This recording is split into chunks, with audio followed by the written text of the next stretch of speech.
Thanks so much, Esther. And thanks. Good morning, comrades and colleagues. I hope you're all well.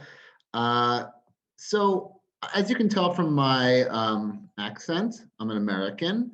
So I have plenty of experience in my 20 years of trade unionism dealing with traditional American style union busting, which is wrong and evil, but it includes things like captive audience meetings where workers are compelled to listen to their employers talk against the union, one-on-one meetings with workers, intimidation, firings, bribes. This is all showing anti-union videos. This is all part and parcel. This is the American trade unionism that we don't want to see introduced in Europe and we want to see stopped in America. So Amazon makes use of these practices, of course, and especially at its subsidiary Whole Foods in the United States. But what I'm talking about today is something new. It's more insidious, and I think it should serve as a warning to the rest of the global labor movement because Amazon is a trend-setting company and a dynamic, disruptive company. So before I get to the sort of specifics of the data surveillance questions that we've been working on, just to make clear, Amazon's anti-union position is long held and quite significant. Two examples: during the first awful wave of COVID, when American warehouse workers and tech workers stood up to protest unsafe conditions in the warehouses, Amazon responded by firing them, and these workers had no unions to depend on to fight back. They were not organized. In Italy, where things are better, where workers have unions, Amazon could have just sat down and negotiated with the union in its warehouses. There was a national negotiation, as many of you know, as colleagues from CGIL will know, a protocol that was negotiated between employer federations and workers. But Amazon didn't respect that. And in Piacenza, Amazon workers had to strike for 11 days simply to get Amazon to respect the law. So those are examples of the kind of basic hostility that Amazon shows to trade unions and why, even in life and death situations, they're not willing to engage in a productive way. But Amazon's a big tech company.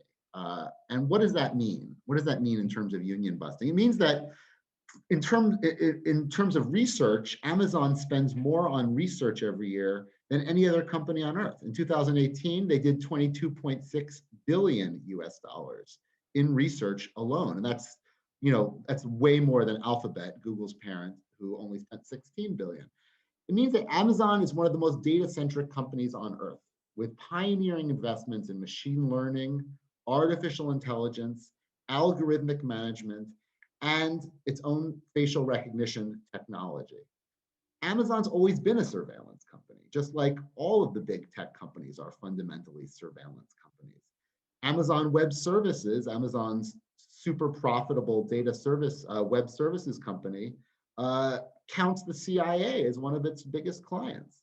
And Amazon just this last year put Keith Alexander, General Keith Alexander, who used to head the US National Security Administration, NSA, on its board of directors. Now, this is the man who likely supervised the tapping of Angela Merkel's cell phone by the US government. So when you're talking about a company like this, it has surveillance in its DNA.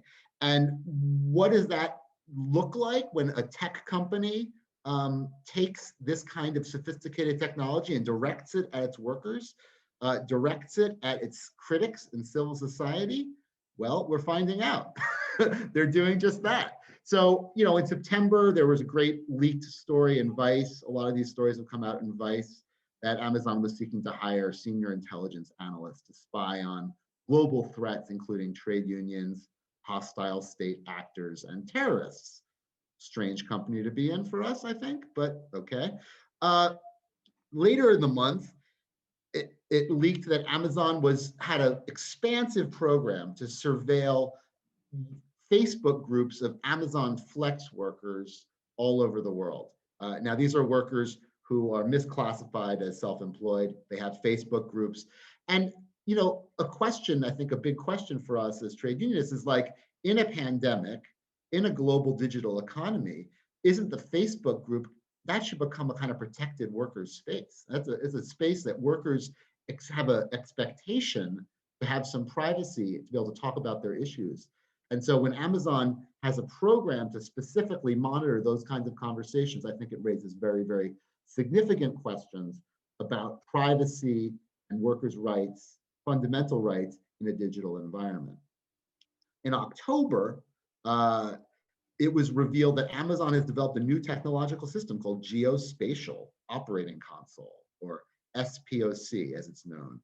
And this is a program that Amazon Technology developed that looks at 40 different data sets to target where there is biggest risk for union activity and disruption. So they are taking tons of data, millions of data points for hundreds of thousands, millions of workers, throwing it into this algorithm and flagging facilities as problematic. This is very disconcerting and wrong. And then in November, it was revealed that Amazon has hired the famous US union busting firm, the firm that used to send private armies to strikes in my country to shoot strikers. They've hired this firm now to spy on workers in Poland, Spain, UK, Germany, Austria, Czech Republic, Slovakia, and other places.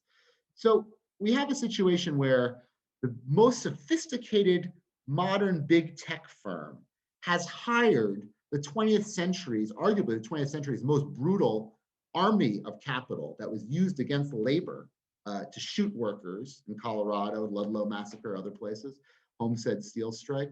So you have this marriage of big tech and old 20th century anti-unionism, anti-democratic behavior. So before I wrap up, I just want to say, this is a problem for Amazon workers, but it's a problem for all workers. There's a couple reasons for that. Amazon is a trend-setting company. They are the most admired company from consumers. They are the most admired company in the business school community. Their management practices are studied by competitors and everyone around the world. So what Amazon, the choices Amazon makes as a business are replicated by other businesses. Not only that, but Amazon doesn't just create technologies for itself to use, right? It's not just surveilling workers, driving a brutal 19th century work regime through high-tech algorithmic management. It is now, as reported last week in the Financial Times, it intends to sell this technology to other firms. So when we talk about fighting Amazon, we're not just talking about fighting Amazon, we're talking about fighting the Amazon way of doing business. And that's why I think we get so much traction on these issues, is because people recognize that Amazon is a trendsetter. And I think it's really exciting to be working with colleagues, many of you in the room here today, on the fightbacks that we've taken to Amazon thus far. The letter that European labor leaders sent to European Commission calling for investigations. We don't believe that the EC will launch an investigation at this time on Amazon on these points, but we're continuing to push on that. And then the tremendous support we've gotten from elected officials in the European Parliament. 37 cross-party coalition sent a letter to Bezos around these issues, asking Bezos if they are themselves being spied on by Amazon surveillance. So I think there's a great opportunity here to set some new standards in this new kind of surveillance and digital market, digital surveillance of workers and trade unions. And I think, look forward to working with you on this. And thanks for the opportunity.